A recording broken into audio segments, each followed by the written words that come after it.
இன்றே டவுன்லோட் செய்து உங்கள் ஃபேவரட் ஷோக்களை என்ஜாய் பண்ணுங்க. முகூர்த்த காலுக்கு முன்னாடி பொண்ணும் பையனும் விழுந்து கூப்பிட்டுக்கோங்க.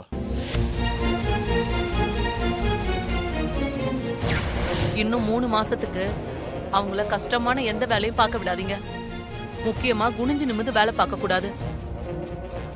அப்படி பண்ணா வயித்துல இருக்க குழந்தை கலைய கூட வாய்ப்பு இருக்கு. ஐயோ, டாக்டர் வர்ஷினிய குனிஞ்சு நிமிந்து எந்த வேலையும் பார்க்க கூடாதுன்னு சொல்லிருக்காங்களே, இப்ப என்ன பண்றது?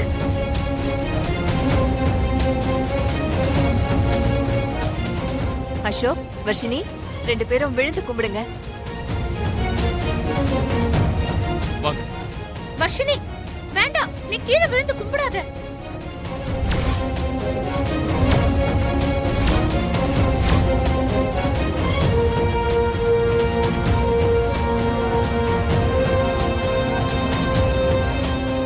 ஏ, எதுக்கு அவளை விழுந்து கும்பிட வேணான்னு சொல்ற?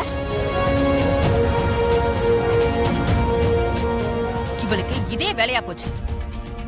உனக்கு அறிவே இல்ல. எதுக்கு இந்த மாதிரி நல்ல காரியம் நடக்கும்போது தடங்கல் பண்ற?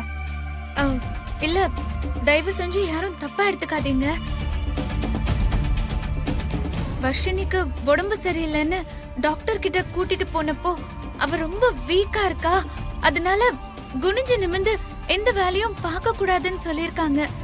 அதனாலதான், வேற எதுவும் இல்ல.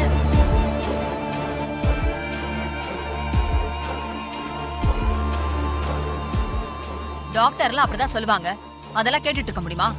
சாமி கும்பிடுறப்போ அதெல்லாம் யோசிச்சுட்டு இருக்க முடியுமா சொல்லு? வர்ஷினி, நீ போ, விழுந்து கும்பிடு. சித்தி வேண்டாம், சொன்ன கேளுங்க. இப்பதான் அவ கொஞ்சம் கொஞ்சமா ரெக்கவர் ஆகி வந்துட்டு இருக்கா. ப்ளீஸ். ஏய், வாய் மூடு. அவ என்னோட பொண்ணு. அவளுக்கு எது நல்லது எது கெட்டதுன்னு எனக்கு தெரியாதா? நீ பேசாம இரு.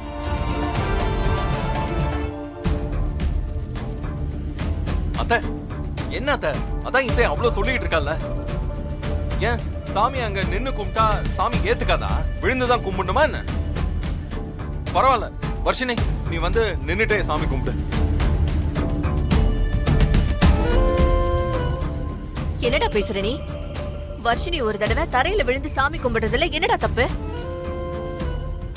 அதுவும் இல்லாம இது கல்யாண காரியம். இதுல எந்த தடங்களும் வரக்கூடாதுன்னு நினைக்கிறேன். வர்ஷினி, உன் அம்மா சொன்ன மாதிரி விழுந்து கும்பிடு.